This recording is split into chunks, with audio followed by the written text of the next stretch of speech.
أصبحنا وأصبح الملك لله. استيقظوا وتصحروا فإنها في السحور بركة. الحمد لله الذي بلغنا شهر رمضان المبارك. الحمد لله الذي أحيانا لنعيش أياما جديدة في ظلال شهر طيب مبارك.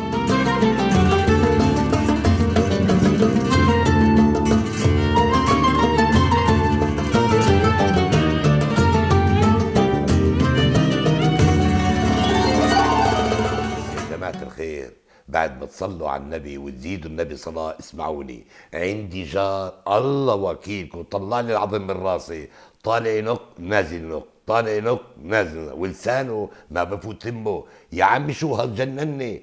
اسمه ابو مسعود. هذا اول يوم برمضان. شو اللي صار معنا؟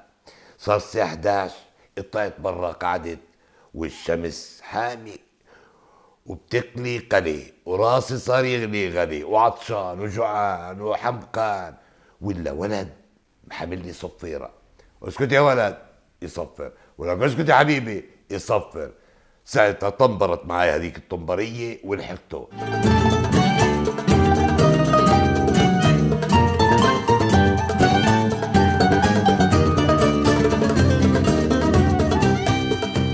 أنا شخصياً كتير فتت بأجواء رمضان. بعد الشهر الكريم احنا فعلا كتير محظوظين إنه عنا شهر زي هاد. واللي ما صام ولا صلى إله عندي دواء. شو اسمعوا؟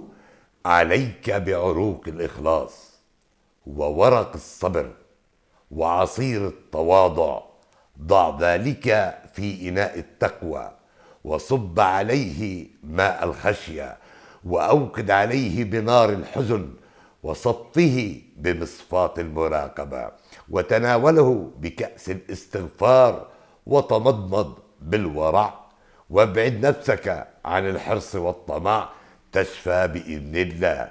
منين هذا الدواء؟ من الصيدلية. أي صيدلية؟ الصيدلية المحمدية. صلوا عليه وآله وكل عام وأنتم بألف خير.